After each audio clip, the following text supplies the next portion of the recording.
Thanks all for coming. It's my first time as chair, so I'm Beth Province, TMAC chair now.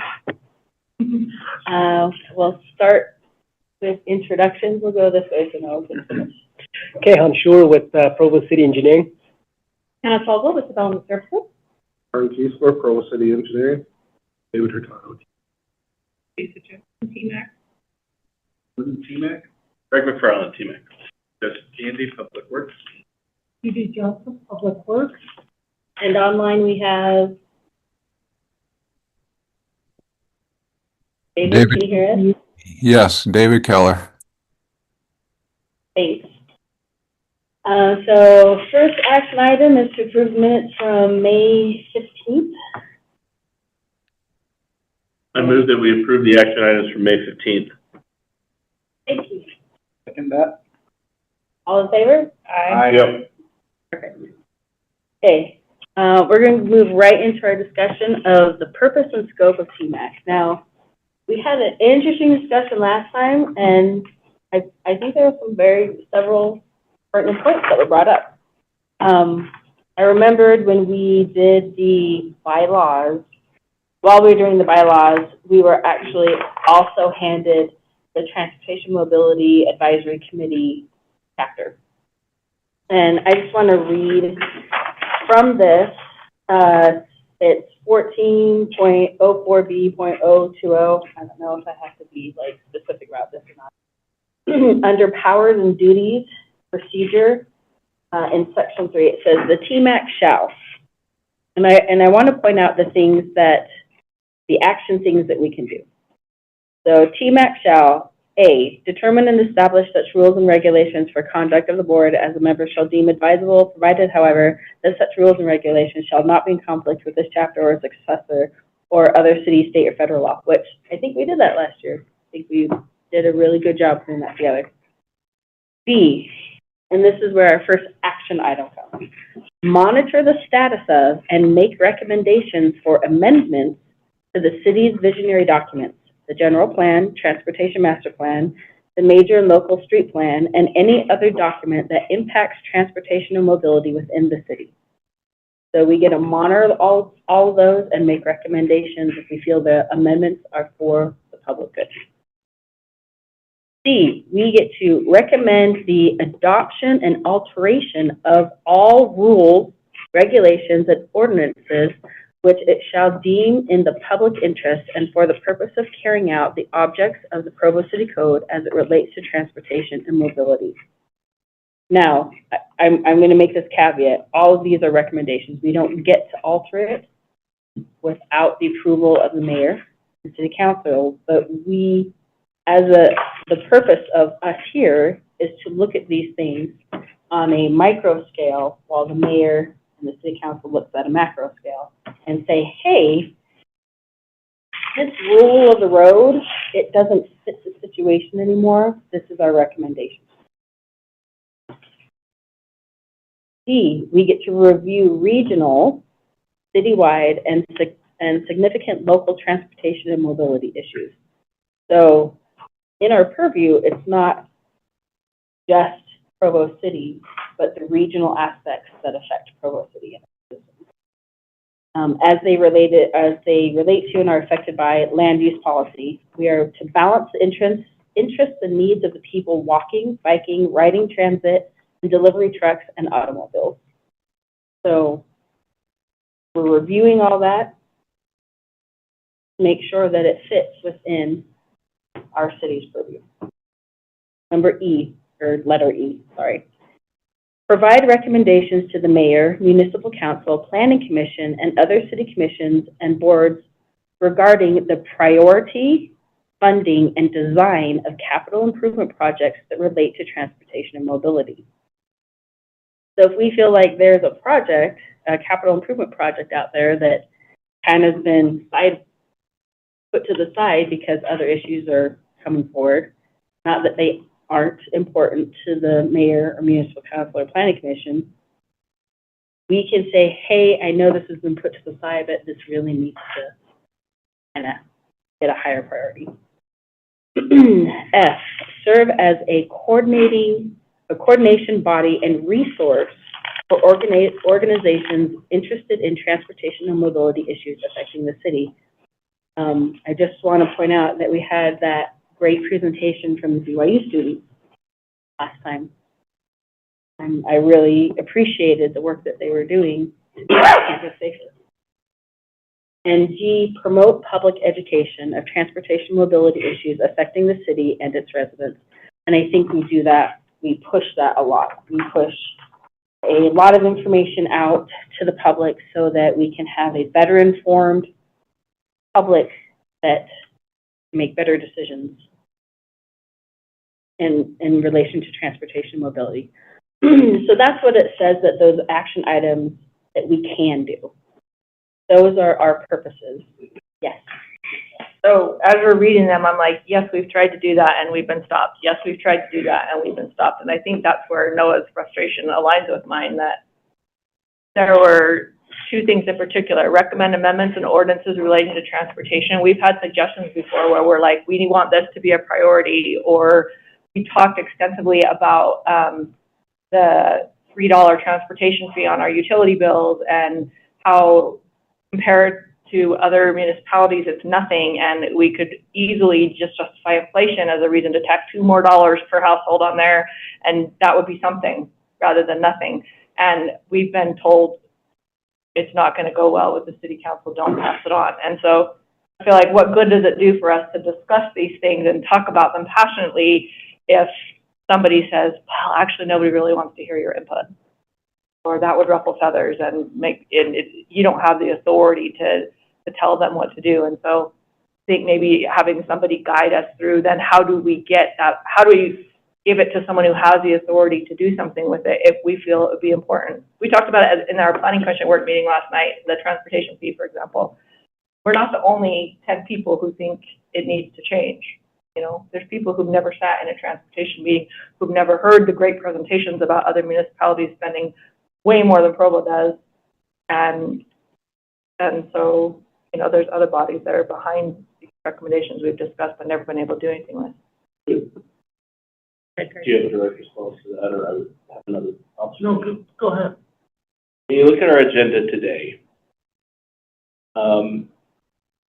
we have a discussion on the purpose and scope of TMAC. The first thing you listed as something we can do is set our own rules, which was also the only thing we did last year, was set and clarify our own rules.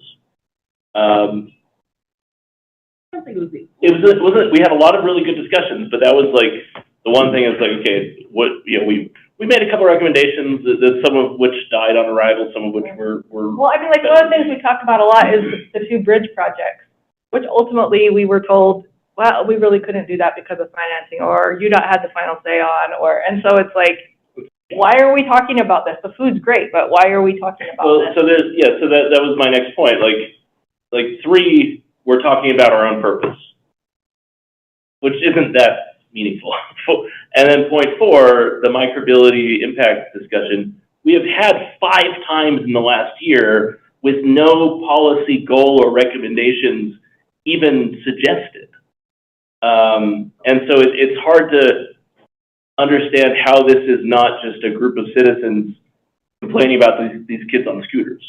You know, to be fair on the micromobility discussion, that's usually at the end of the agenda, and it gets pushed back, and we have like 5-10 minutes on it, and so we don't ever really, we've heard presentations on it, but we don't ever really get time. Like, what is the policy we're talking about? Like, what information, like, what are we trying to improve the access for charging stations? Are we trying to install bike repair stands? Are we trying to expand bike lanes so that more people can scooter effectively? Or are we trying to set rules to limit their use and prescribe their, require helmets, or, whatever these rules we put in our, it's never clear what the point of the discussion is, other than we need to talk about all these kids on scooters. And I'm not entirely sure that we do. So we can get to that. Sorry. As someone who's brought that subject up a couple of times, I apologize for not having a clear policy goal. And I think that reading through this, you've just done has helped me to clarify a little bit of what my role may be as a TMAC member. I've had people ask me, what is TMAC? You know, and when I'm feeling cynical, I'll say, well, it's a free lunch once a month and a way for citizens to give plausible deniability to the government for the decisions that were already made before we came. And sometimes it does feel that way. It feels like some of the things are a foregone conclusion, and we're just here to vent so that they can say they listened. It is a non-binding committee, right? So like, we don't get to make any decisions that, you know, we get to vet.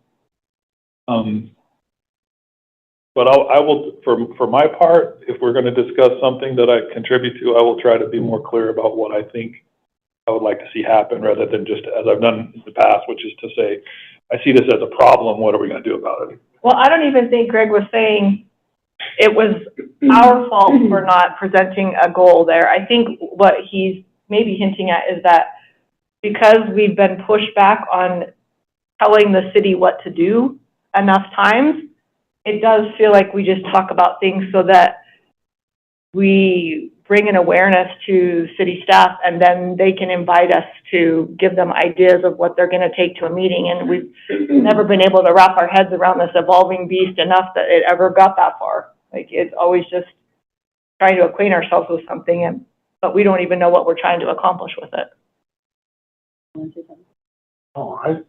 It's a very interesting conversation. I think you guys are selling yourselves a lot short. Okay? Well, I guess I want to hear from city staff about what you find value in this discussion. First of all, I appreciate the TMAC committee, and I don't want to see it dissolved. I want it to remain a citizens committee. I think if you asked half the people here at Public Works, you know, it's just another meeting that we have to prepare for and do. And some wouldn't mind seeing it disappear. I'm one of these that's an advocate for TMAC, because what you say matters to me. And so, Lisa, I wanted to report back, and I probably did a bad job of doing this, but our TUFs did pass. Our increase passed in April, and it increased automatic 14% for the next 3 years. So 14% increase each year? Each year for the next 3 years. So from $3 a month to something else?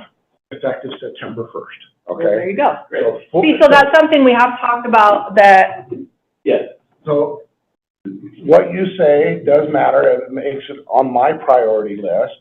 TUS was something near to my heart anyway, but you guys just said, hey, we got to have more maintenance money. And that's, we went to the administration and we went to the council.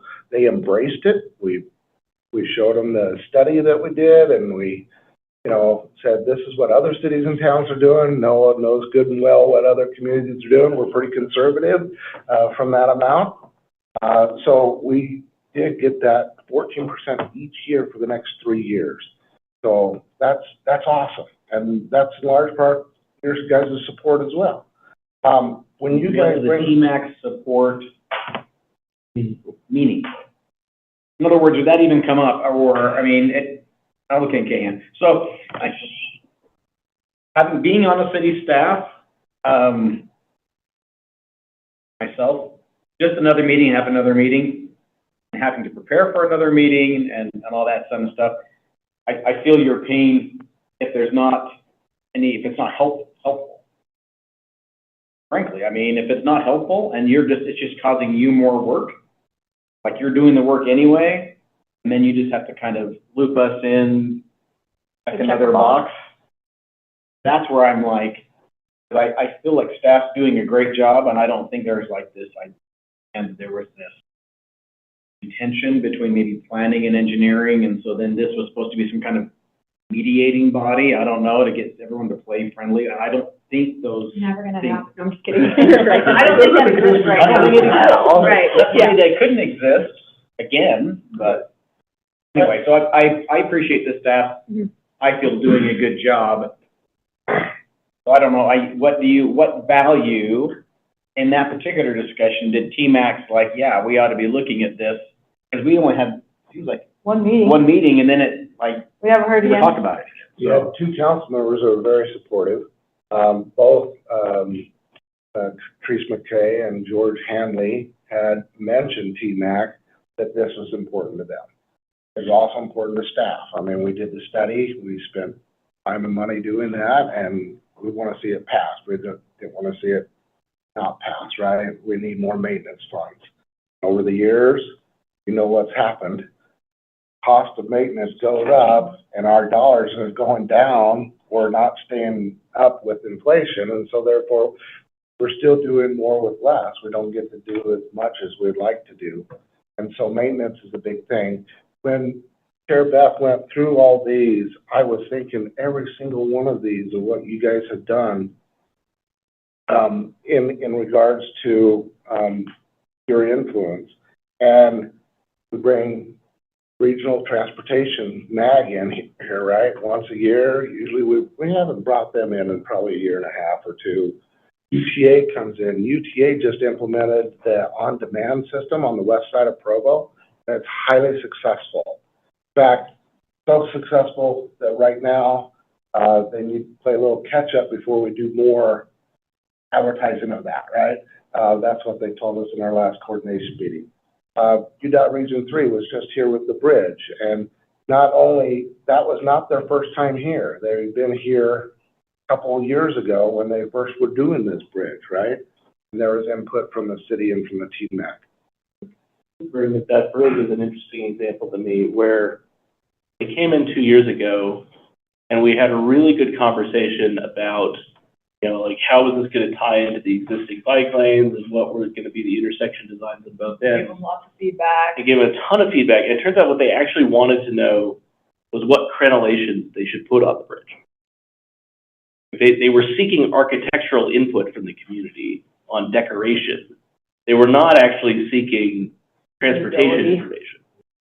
And then they came last month or 2 months ago, very recently, and none of the things we talked about in terms of the transportation design had been incorporated at all. And so I'm not sure that that's a good example of the good work we've done in this committee. Because UDOT didn't listen, and I don't think they would. You get the crenellations? We got the crenellations. Yeah. I think to say that they didn't listen at all is a little bit stretch of the truth, because you guys did want bike lanes on there, you did want wider sidewalks, and both of those were implemented on each side. You take a look at what we now have. We have one 3.5 foot sidewalk on the east side. Right. And it's graceful, right? So at least we got the bike lanes. It may not have been protected bike lanes, but But I think that the bike lanes were already part of the design. Yes, is what they presented. Like they were not going to build that bridge without bike lanes. no, because we want it connected from 300 south Right. and currently into 920. But my advice, and like it's fine if they decide that actually we study this and we're not going to do it. But my advice 2 years ago was use the NACTO Urban Street Design Guide as a reference when you're doing these things. And it's clear that they didn't. They built the same bridge that UDOT would build anywhere in an urban area. It doesn't meet NACTO best design standards, and those are not legally enforceable. They don't have to. It's just we expressed a desire for a more urban bridge than UDOT is used to building, and UDOT didn't want to do that. And there may be reasons why, but they never communicated those reasons back, and we never got an update on why they weren't going to do that until really it's too late. Like blueprints are there, contracts have been signed,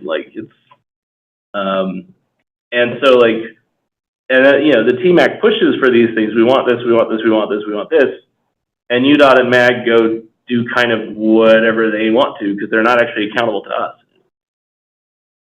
No, and UDOT has their own active transportation planners, in all fairness, and they have a good group up there, right? Yeah, I know. And I'm sure they fight the same battle with the regions as well. I guess UDOT doesn't adopt NACTO standards, okay? You take a look at their standards, and they've come a long way in a short amount of time. In the last 5 years, I think they're leading the way on some better improvements for design, right, in their standard drawings. Certainly, I think Provo's a model, and now made the standard drawing for the bike 3 lanes with the traffic signal, right? We have 5 of them in Provo. if others had their way, we'd have 5 more in Provo, right? But finally, I think there's one other city in the state of Utah that is planning for one of those right now. We're the only city that has, let alone one. So I think there's some innovation going on with UDOT. I know they're very traditional. I know their hands were tied with some funds and not buying additional right-of-way to squeeze in everything the city wanted on that. If I had it my way, I wanted 6 lanes. Well, I see that. I want a protected bike lane. I wanted a BRT bus only lane in each direction. Sure. With 2 more lanes, right? That's what I personally wanted. And I worked on the project. I put the project together, but, at the end of the day, there are constraints, and it could be financial, it could be right of way, it could be other things. I guess my question, jumping off of this one is, and off of Noah's too, if we hadn't said, we really agree with you when you gave the presentation about the utility fee, that we loved it, would your success in obtaining a fee have been any different? If we hadn't given you our feedback in a meeting with UDOT about the bridge, would we have gotten even less than what we got? Like, do you feel like having the committee give you their ideas? Because like what Noah said, you're doing a fantastic job representing the things we agree with anyway. So did our input change the outcome that you think you would have gotten? I think you influenced me to influence the outcome. Okay? I serve as your staff on this committee. No one knows all about serving as staff, right? Lisa, you know about serving as staff in the government agency. So we serve as your staff, and what you say matters to me, and we've been successful. It gives you the confidence to fight for things because we've expressed I had that support. And I also feel it's very important to keep you informed of everything that's going on related to transportation and mobility.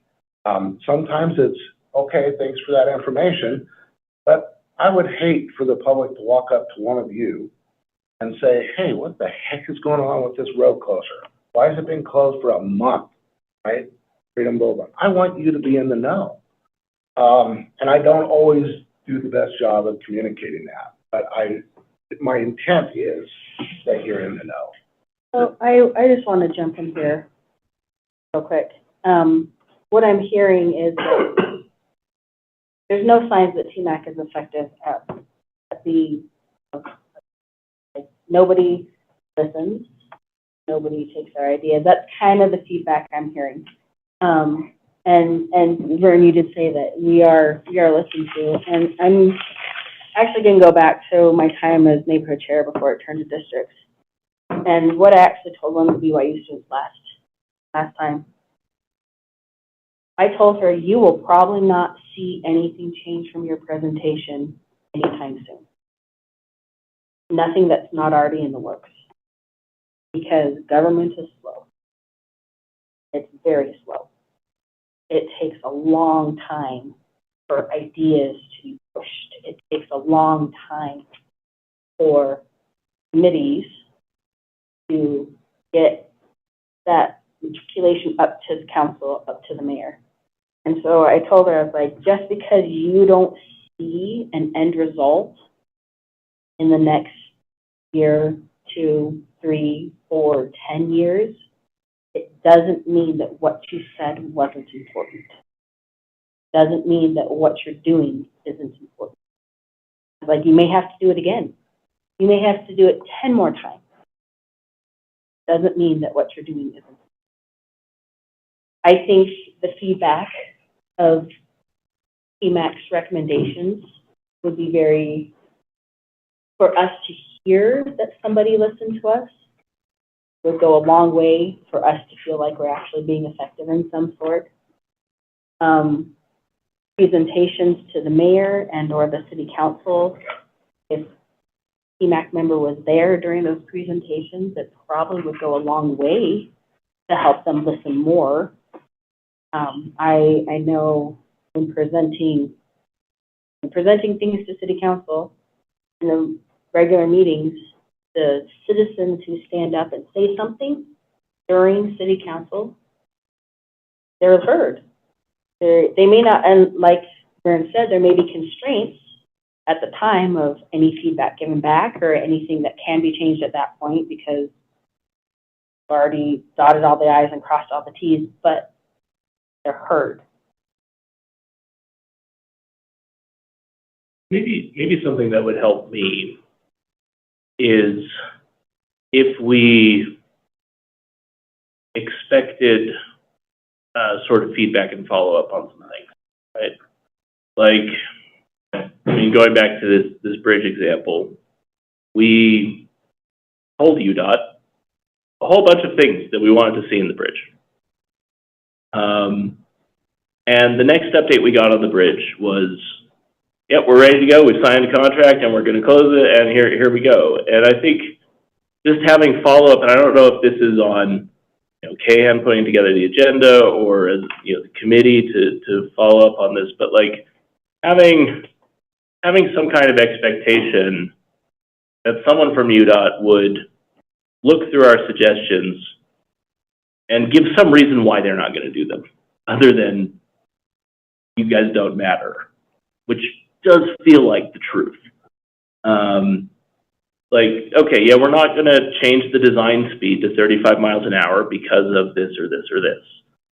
The idea of artificially inflating design speeds is UDOT's practice, and it's extremely unsafe. Like, we've known this now for like 20 years. We do not need to set the design speed 15 or 20 miles an hour over what the intended speed limit of the road is. Somebody actually said that exact word in our planning commission meeting last night. We were having a discussion about this.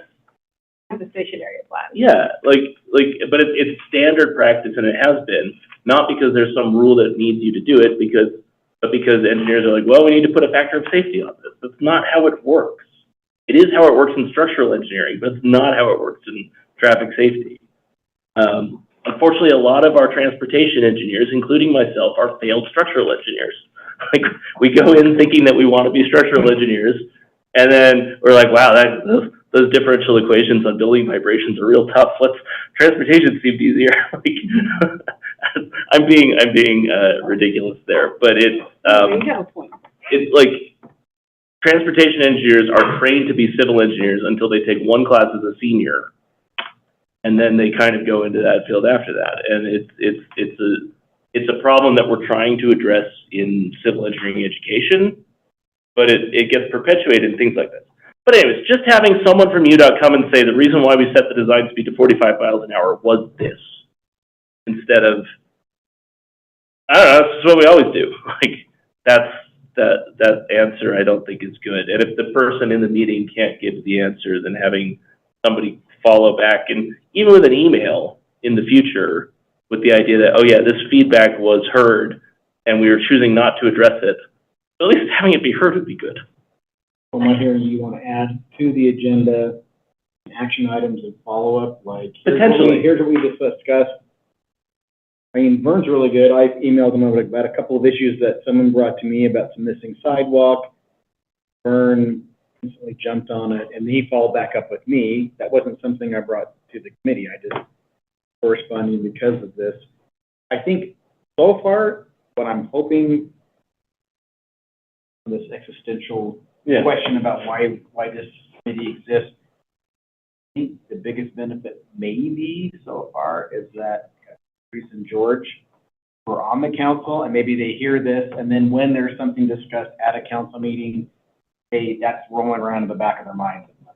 Even though we are not giving them a formal thing to take to the council, I could be wrong on that, but maybe, to me, if the council members weren't here at all, that's even less meaning.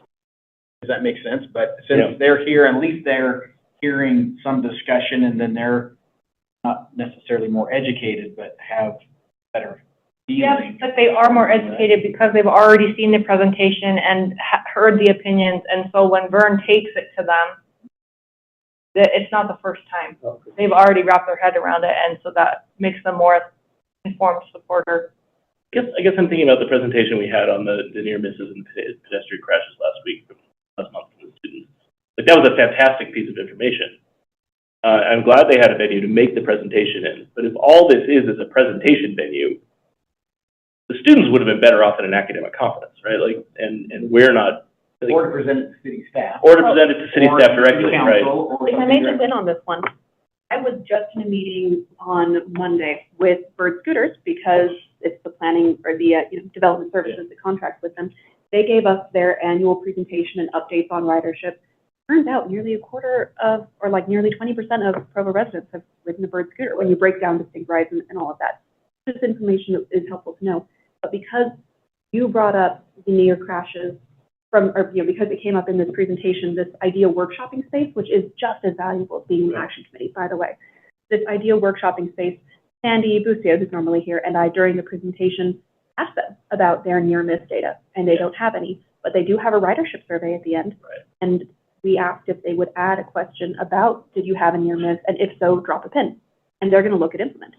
See, and I think This just happened on Monday. I was gonna let and you know. I think that's fantastic. And I guess what I would like to see is at the end of a presentation like that, okay, can we have a couple minutes at the next TMAC meeting for city staff to talk about what they have done or begun to do as an outcome of that kind of presentation?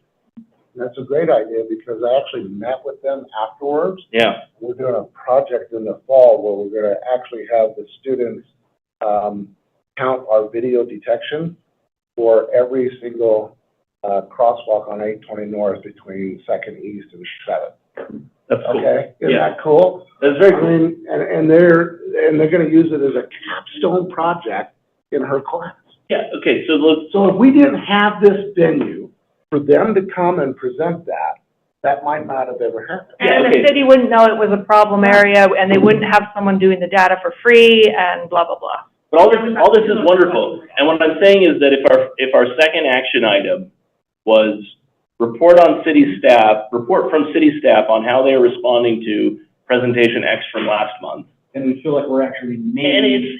we feel like the ball is moving along, and it would be so much more meaningful than the, like, I move to approve the minutes from last week's meeting. Do the minutes need to be approved? Yes. Like, okay, all right, that's fine. But it's Really testing Judy's transcription. okay, good. I'm glad that there's a purpose in that, but like, can we, yeah. We need I that get my explicit direction, because like this bird conversation was maybe 45 seconds of Yeah. my 40-hour work week. So it's just not at the top of my radar when I'm thinking about it. But if I have direction and I know I'm gonna have to report on it, that makes me keep track. That makes But sense. also, So that direction helps. we didn't know that the presentation was meaningful in any action way because We didn't hear back. we didn't hear back. So that's, I think if we just had a list at the bottom of each agenda of like ongoing things that we've talked about, that we just, maybe 1 month there isn't something to report, but if we take it off, we forget about it. So anything, micromobility report, and then each month we get a report on anything that has been on our radar that we would love follow-up on. And you can put it in the action items if there's something to report, or just leave it there as a tag to remind us what we've discussed. Yeah, or like, next month, or when we meet again in August, if action item number 3, like beneath the approving minutes, which I've learned is actually necessary. Like, if that item can be, city staff discusses things they've done briefly related to micromobility impacts from our last meeting. And it doesn't have to be long, doesn't have to have any slides, just, hey, yeah, we talked to Bert about this, we talked to BYU about this, we're gonna move forward and we'll keep you posted. Another thing that'd be really helpful is if we had on every month's agenda, just a reminder of like, okay, long-range transportation plan is 2027. Bicycle master plan, city master plan, this, like, just We can when think they're about them coming, because oftentimes what MAG does this too, it's like, oh yeah, we have a new long-range transportation plan this year, so here it is. Oh, and you have to approve it today because you have to submit it. They start the day after the first I one. know that. They're calibrating the travel demand model for the 2030 long-range plan right now. Like, I know they do it ahead of time, but when it actually comes to this committee, like, it needs to be on our radar so that, like, the discussions around 2230 North that I'm having with neighbors, and I know they're having with you, like, we've got to deal with that in the long-range plan. in one way or another. That's gonna involve more work leading up to the long-range plan than just, here's the long-range plan for MAC. Yeah, and just because you put a line on the map doesn't mean that, that's gonna happen in the phase that the MAC plan, I mean, the bridge used to be in phase one, that was 30 years ago, and it's just getting built here over the next 2 years. So Councilor McKay is here, and I just wanted to mention, and I probably did a bad job of reporting back to them, but the TUF got passed. And I specifically remember, Councilor Hadley saying, TMAC is in favor of this. And I think you even piggybacked on top of it. And I think you're right. You guys volunteer your time. You want more than just happiness of having a free lunch. We want you to feel like you're making a difference on the committee, because you are, okay? And we just need to do a better job of maybe providing that information back to you, because your influence is important. This committee needs to exist for a lot of variety of reasons. And we want you to be able to know that you're making a difference. So, No dissolving. I know even before I was on TMAC, you guys did the Center Street implement, you know, and we've implemented a few of those, but we want them implemented. But, you know, it helped to have, I wouldn't have thought about that even such mass scale, especially the particulars, if you hadn't done it. Like, I'd heard people want done, but, you know, businesses really didn't want it done, and, you know, I heard more negative than positive. And so your perspective is really helpful on that. And then I can have specifics too with people on the specifics you have on there. And so in the slowness, it's so slow. It's so painfully slow. And like, I remember there's things a list of things I'm like, I'm gonna change this and this. No, I've gotten like 3, and that's like, oh, But that's a miracle. How many seeds have you planted? But tons of fees, and just making people aware of things. So now I can talk about Center Street in the particulars, and it makes a difference having the particulars. And even a hierarchy, you know, the council went through and did a hierarchy. You guys did a hierarchy, we did a hierarchy. This takes time. But Vern and Hannah are totally correct that there's a lot of things that come up that you would need to be aware of. Mentioning it, just saying something, just having it think in your mind because you were in a meeting. That's why I go to as many meetings as I can. I go to a lot of meetings I don't have to go to. And it's because I learn more. And the more you know, the better you can do. And it's an enormous learning curve, right? When you're dealing with public works and parks and rec and energy. I mean, there's so many different departments. And so this is just another tool for us as counselors to get educated and see a wider perspective. I mean, this is something that a lot of the committees I watch, or I'll look at the notes afterwards, I watch all the planning commissions. I do it because I learn so much. It's a way to get knowledge. While I'm getting ready, I'm listening to them. And so it is, you know, you can't, counselors are their own beast. So they're all going to do different things. We have all different degrees of involvement. But, and there's some people that are just passionate about this topic, period, right? George and Rachel, that's their thing, that's their niche. This is new for me. But there's no doubt that it's a huge part of our city. Not, I mean, roads, period, isn't new, but you know what I mean, particularly the active transportation segment of it. But there's no doubt it's important, and there's no doubt that we do an awesome job at it too, but still need to do better. So it's just the information really, really helpful. I find it really helpful. I rely a lot on committees, learn a lot of stuff, and to get different perspectives. And you guys are a garnered group of citizens that I can get regular feedback from. And I get feedback from my newsletters, I get feedback from the citizens general. There's a lot of citizens that don't say anything. So it's almost like we need active committees to force people to get in a room and say something. probably took, what, 2 or 3 years before when you guys came up with the idea of doing some improvements on Center Street. We put in the raised crosswalks, okay? Huge difference. You guys even raise anything? And then we're. It's a miracle. And you turned some business saw, I had a business request me to get another raised crosswalk on the road right before center to like initiate slowdown, you know? Hey, the businesses were not for that before, and now that you have businesses like, oh, wait a minute, this is good.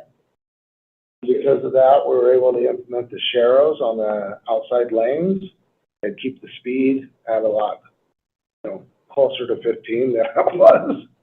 And it's, that took us at least 3 years from the idea that when you guys first came up with that sheet of listing of different things, by the time we got around to getting in the next budget cycle and building a little bit of support for it, and then actually constructing it, putting it out to bid.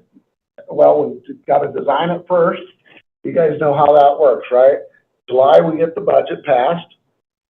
In the fall, we are designing. Our design engineers are designing. Kahan's busy doing that stuff. In the spring, we bid it out, and we go to construction. And right now, every day, Kahan or one of us engineers are out there on site reviewing a project that's under construction. I guess my question then is this is probably back on us. I think a lot of the people who were part of that Center Street project have kind of rotated on. That's why the discussion is being raised, and you may not see what you planted. But my question is, what are we doing now? That's that. Like, I don't think the mobility discussion is that, but let's talk about it. Maybe we can transition. I feel happy. That's a really great transition. Your face says something different, so I'm comfortable. It's just my face. No. An angry, resting face. I see him all the time. He looks the same. You're like, what did you do the same thing? Can I take a minute? Yes.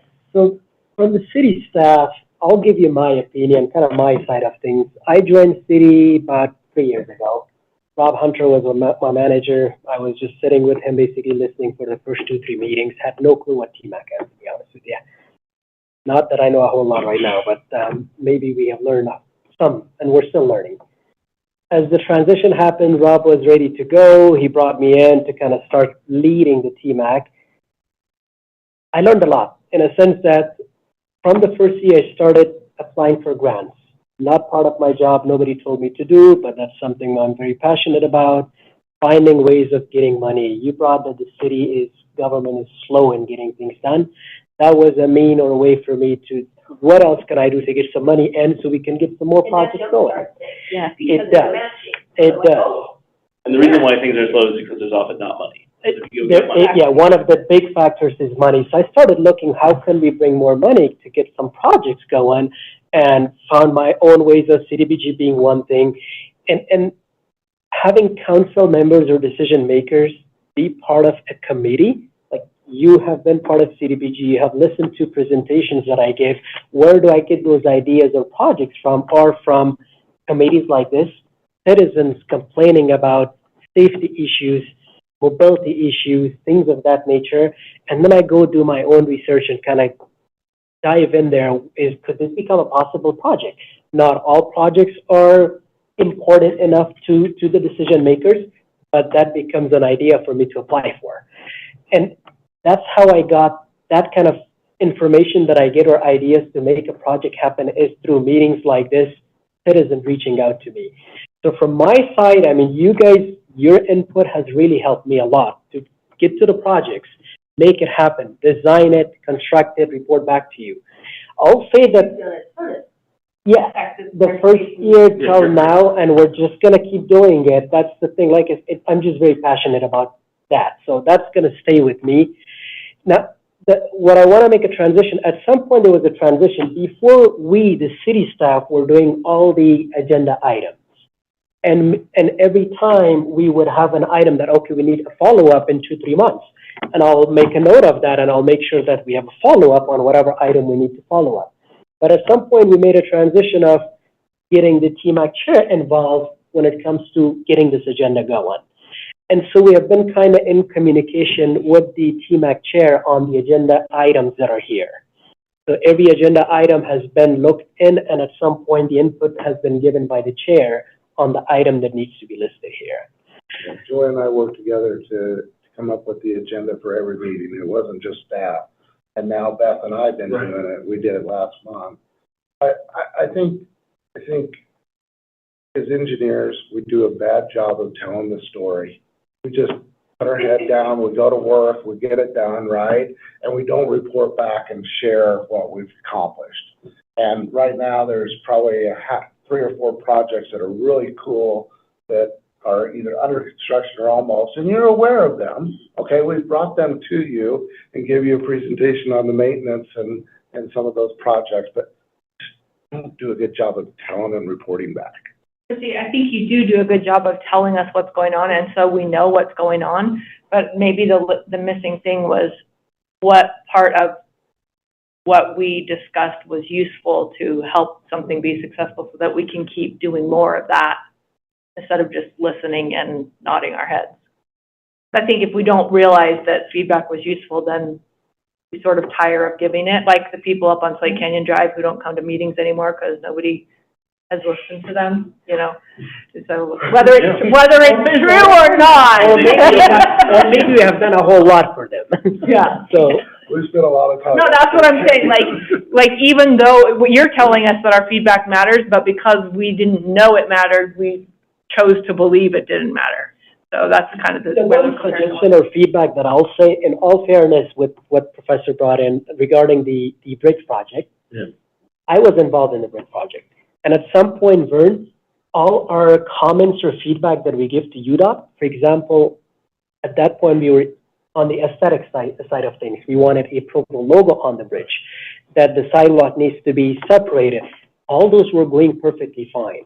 And then there was a huge gap.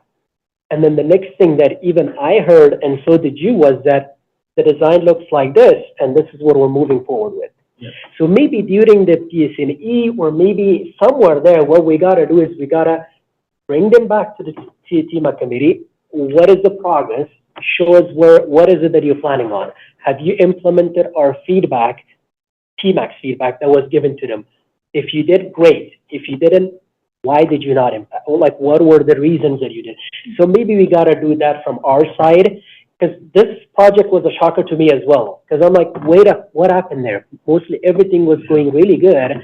All of a sudden, they're like, okay, well, we cannot do this. We're not planning on doing this. So some of the items were just, there was a huge communication gap there, I guess. Yeah, that's what I expect. I mean, my assumption is that UDOT pushes you around a lot too.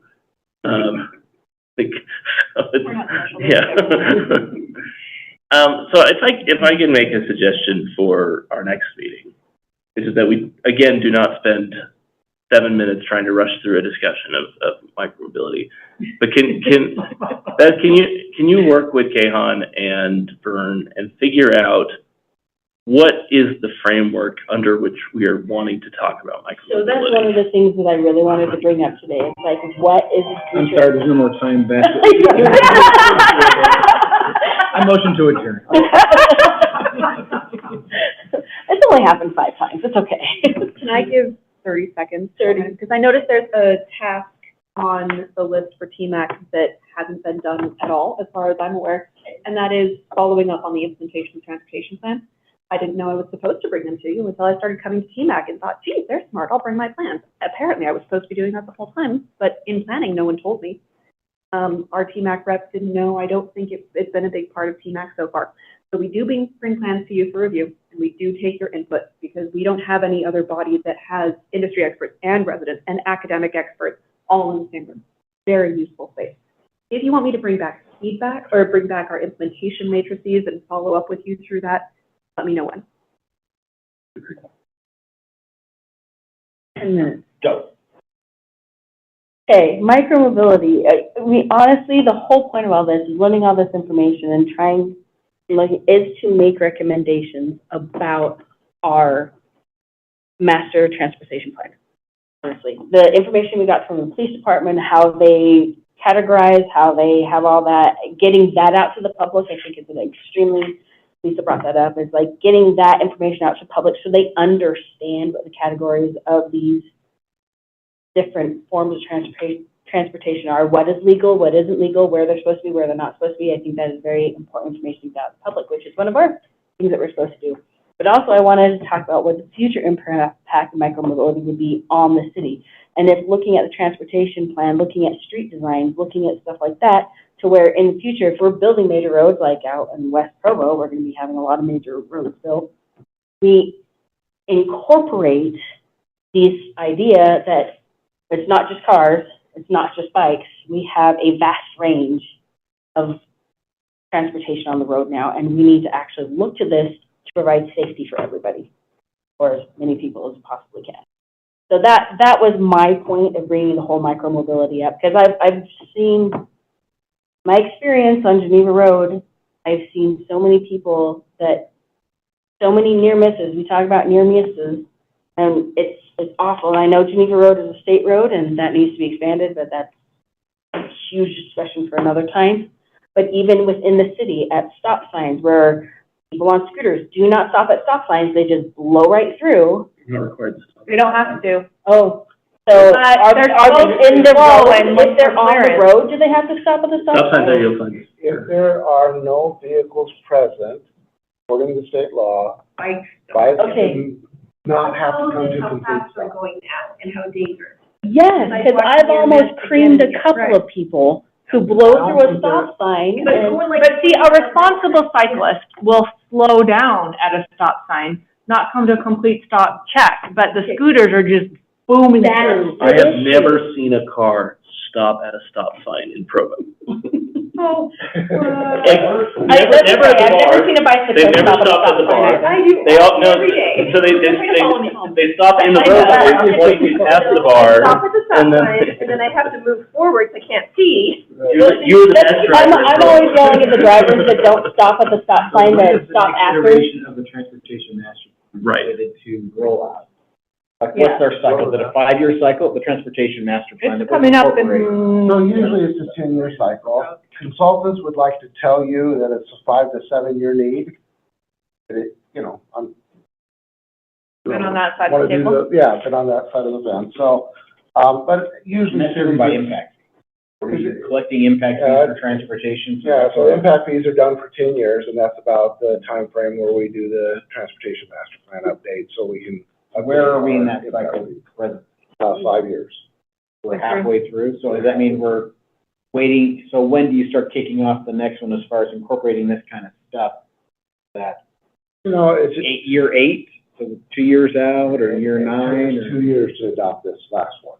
There's also the That regional was transportation accurate. plan, though, which does have an active transportation component. Like, there are opportunities, and when we talk about infrastructure, most of that's gonna be built through the RTP anyways. When they talk active, it's mostly the devices. I don't know if even MAG is tackling all the micro. At least I have never had. UDOT and MAG both consider scooters, like, in the same category as bicycles. I mean, I'm saying, but all these Well, I don't different think they should be categories. in this and- same. Can't we amend the master transportation plan with something this big of a difference? We have the ability to recommend amendments to the plans. Just like a general plan, you can amend the transportation With plan, the right? general plan, you can amend the transportation master plan, depending on the project, it may or may not require a redo of the travel demand model for the entire city. That's easy. It just depends. Just depends. If it's a minor, if it's an active transportation component, it's not gonna fall into the travel demand model. I feel like that could be a good goal for TMAC. We spent a year wrapping our heads around what the micromobility issues are, what the problems, advantages, needs are. And so that seems like something that would be very meaningful from a safety and a mobility perspective. Like, to have something in our transportation master plan that acknowledges these different uses. And it may just be tweaking a few sections, but But in the next 5 to 10 years, and David can talk to this, what's going to change? What have you seen in the last 5 to 10 years? I mean, some of the stuff we're talking about didn't even exist. right. And in the next 5 to 10 years, Yeah, but don't we want to have something, don't we want to have our foot in the door so that when roads are planned, we've already got words that say this is what we value in those road plans instead of waiting Yeah. 5 years to put those words down on paper? Or frequent turnover elements in longer range plans, it is not uncommon to update those more frequently because they change. So maybe you update them now, and maybe in 2 or 3 years you have to again. But it's, at least you have something that's only 2 years old to update rather than something that's 7 years old to update. What I think would be productive would be to look through the current Provo City Transportation Plan and just decide what comments on micromobility or what what designs for micromobility we might need that weren't in it 5 years ago. And then we could discuss what those changes could be. Do like an appendix? And yeah, or appendix or an amendment or something like that to update the 5-year-old plan for some of the stuff that's happened in the last 5 years in terms of scooter and bike sharing, in terms of the availability of new motorized technologies. Like that would be a useful thing. Like the city council doesn't get to set traffic laws, right? And so discussing, and we could talk about, the need for further enforcement of motorist and scooter behavior, right? Like we can talk about these things, but that's not a planning element. That's not, and maybe we put it in the plan that Provo City should raise the police budget to have scooter cops or whatever. Like, Just need more cops in general. maybe. But focus this on what needs to change to the plan rather than, like, we're going to complain about the terrible scooter driver behavior we see. Because that's not something that we can actually control. But one thing we can do is say, this is a problem. What do we think would make it better? And then we use that as our formulation for how we write words into the plan to accomplish that goal. So one of the City things, staff's gonna get an assignment, you can see it trickling down. Is there anyone in the United States locally that has tried to tackle micromobility as part of their? I'm unaware, I haven't done any kind of literature research, I haven't even looked in ChatGPT to tell me what, is out there. I'd be shocked if there weren't. I can't give any examples off the top. But maybe we don't look at the United States and we look at, Maybe back to George's presentation on biking in the Netherlands and say, what can we learn from what someone else has done, and That's what I'm wondering, if invent someone already something. tackled, the first thing I always do is less say, work for has us. someone already done this? What can we piggyback That's what we on? always do in council. Yeah. Everyone should. So I haven't heard of anybody tackling micromobility in a long-range transportation plan, okay, or a transportation master plan. But what we are seeing is a huge amount of enforcement presentations because people are being in accidents, okay? And so St. George, when I went to the Zero Fatality Safety Summit, did you go, Greg? I did not go to that. Zero Fatality Safety But I saw Summit. St. George's presentation Did at you the see it? transportation conference about the things that they're doing on their trail network, and that's where the education comments about the importance of teaching people how to use micromobility. Is that where you're going with? Sorry. This particular one was the micromobility and other means of tragedy that is occurring, and then their inability to enforce it. And so St. George, who has better weather year-round, golf carts, okay, big thing. I mean, it's in my neighborhood. It's not uncommon for me to see 5 or 6 kids hanging off a golf cart. They're all 12 or under, okay, and they can flip over. Down in St. George, the biggest problem they're having right now is the electric motorcycles for 10 to 15-year-old kids. And they're just riding all over, and there'll be a pack of 20 or 30 of them riding on the public street, and then an accident occurs, right? And so I don't know the answers of how to get ahead of any of that, but I think it's worth talking about. So I think another thing that might be helpful in the next couple of months, and I could help with this, is to have a presentation on the safe systems approach, because we focus a lot on education and enforcement because they're easy and cheap. But research after research has shown that they have almost no effect. No, I'm serious. There's a substantial research that shows that increased in education and enforcement has a very minor effect on actual. So just looking specifically at enforcement? No, on like traffic safety statistics. Okay, sure, saying education in general. No, what I'm saying is telling drivers to drive better doesn't actually reduce crash rates or fatality rates. Really, we've done well with educational water conservation. Sure. Schooling. Yeah. So looking at traffic behavior. But and on the scale of like. Argue that education has no benefit, otherwise you'd be out of a job. That's right. I'm not going to say that. What I'm saying is that, like, with education you can push the needle this far, and with enforcement you can push it this far, and with like intelligent system design you can push it substantially further. Sure. Right? I mean, you have intersections in Amsterdam where you have trains and cars and bicyclists and scooters moving through thousands of people an hour, no control, right? Because the system is designed to allow people to do that, and everyone's watching all the time. So it's not just everyone needs to follow these stop signs and make it work. Like, you can design roads in a way that allow for flexible movement for people just to move through. But that costs. It costs a lot more money, but it is so much more effective. If we get it in the plan for future. And so, yeah, having somebody come from UDOT Safety or from another university or something and talk about, like, okay, this is what the safe system approach is. This is how you can implement it into your transportation plan for micromobility safety, for all these other things. I think that would be a useful thing to talk about. And then we could talk about, well, how many of these elements do we put in the Provo transportation plan as we, like, yeah, complaining about scooter riders isn't going to get us very far. But if we talk about, like, okay, well, how does infrastructure need to respond? How can the city respond to these new technologies? Can we update the transportation master plan to address that? I think that could be helpful. And that was my whole purpose of bringing this whole discussion forward in the first place. I'm going to stop that right now. We're going to have to push that further. We do need a couple, the notice of cancellation of July 17th. And then Vern has two real quick things in the origin. So just following up on that, safety action plan, we did one about 3 years ago. Provo City did it without any grant funding. They just did it because we applied for an implementation grant. This coming year will be the last year for the Safe Streets for All grants. I think we're going to apply for a grant for the safety action plan and to do a new one. This is going to be very robust, and it's going to be Provo-centric only.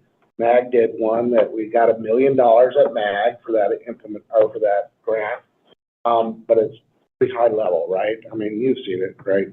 You say last year. Yeah, it's a 5-year program, so this next funding cycle, next winter will be the last year unless Congress decides to pass it again. Right. So that grant will apply for about a $200,000 grant. Requires a 20% match, so the project is likely to be a $240,000 to $250,000 project. And in that, I expect a safe systems approach concept. And I think that's really worth discussing, okay? So getting back to this, I just want to let you guys know, Freedom Boulevard has been closed since May 13th, and it will open again on June 18th. The reason why it's going to open on June 18th is they're not finished with their work. But on June 20th, the weekend of June 20th, University Avenue is going to be closed down for 3 days, 2 nights. 3 nights and 2 days. Just that section, that north section? So it's going to be right next to the intramural fields, right next to the north side of the BYU parking lot for the stadium. That's going to be closed down. Our detour routes are going to be Canyon Road going northbound. Southbound will be Freedom Boulevard. Now you could go north or south, either way, but logical detour routes will be Canyon going north and Freedom Boulevard going south. That will be closed from 9 p.m. Friday night, won't open again until Monday at 5 a.m. Then the following weekend, they're going to do the same thing. They're going to come back in after the infrastructure, and this is all related to our new culinary water treatment plant. Once that pipe is in, I think we got to put like a 54, it's huge, that goes across University. Then they'll come back the next weekend, rotomill it, pave it, and stripe it, okay? And so we'll be done with that. Then, I'm not gonna let them... Steel plates over the road in between? No, UDOT doesn't allow steel plates on that type of facility, only in an emergency situation. They will be putting flowable fill and repaving it with temporary asphalt. Okay, so, big detour. It's never been done to my knowledge other than, to close the road for 3 nights, 2 days, whatever. And then it will be closed again the week later for the repaving? Yeah. So twice, three days 2 weekends in a row, okay? Then after Freedom Festival is done, so July 7th, we are going to be closing Freedom Boulevard back again, put that water line in a box, and also we have some emergency stormwater pipes that need to be replaced. That entire road is going to be closed down until August 22nd. Again, that section of it, for pretty much the whole road. entirety of Freedom. Yeah, we'll put it out past Brigham's Landing like we've had it currently, so people can access Burger Spring and Brigham's Landing. But just that stub of Freedom, you're not talking about all the way Just south, that you're just section. saying, Just that segment. Brigham's Landing to where it ends. Just that segment, 2230 north, okay? Just that segment. And it will be closed, until Education Week on August 25th. And then all bets are off. We're gonna be bombarded. The first BYU home football game is the 30th of August, and so we're trying not to close any more roads after that When time. does 800? Sorry? When does 800 close for the Freedom? 800 probably gonna close in around the 1st of October. Okay. Okay, and to give you an update on the University Avenue Bridge, that work will begin October 1st, and you're probably gonna see lane restrictions as soon as November 1st. Okay? So we have a lot of construction happening in Provo, and that's a positive thing, because that means there's been funding put our way to be able to accomplish those things, and it's good to have a new treatment plant. By the way, if you haven't received the invitation, Flush Fest is coming up, okay? Branding's impeccable. Yeah, Flush Fest is coming up. I'm really sad I'll be out of town for Flush Fest. The name alone. What were you thinking? Thank you. You know, Are they gonna be serving refreshments? yes, there will be Are there gonna be refreshments. cupcakes? I was like, that sounds Chocolate like on top? brownies. Like brownies, or selling chocolate milkshakes, or selling chocolate funnel cakes. Yeah, certain type of lemonade, yeah. Lemonade and brownies. We were, you know, I was pretty impressed of how creative our engineering staff was to come up with some of these ideas. And the first thing we came up with is what we call this thing, and came up with what type of refreshments we have, and they're pretty sarcastic. They're pretty funny. That's good, as it should be. You have a water fight, just the hose in the blue. The one thing that I want to add is, just like Fred mentioned, we have a lot of construction happening. That means a lot of road closures. And we have a website that Joseph Gandy, he's in charge of, and he has created this website basically with maps of showing where all the projects are happening, where the road closures are. It is on the app as well. So there's a website, there's an app, you can always track to see when a project starts, when it will end, when the road will open, things of that nature. Hey, we are over. I will get better at moderating discussions as we go on, but We nothing else. made it through our existential crisis. Yay! We're officially adjourned. Thank you. Until August. No meeting in July. Have a great month off. We'll hit it back hard in August. Vern, I have an informal proposal. Now, let's make a formal proposal. On what? Provo City has a road named Recording Lakeshore stopped. and a road named Lakeview, Yeah, I know. which are very close to each other. It no longer has a street named after my prestigious alma mater, and the educational institution featured on both of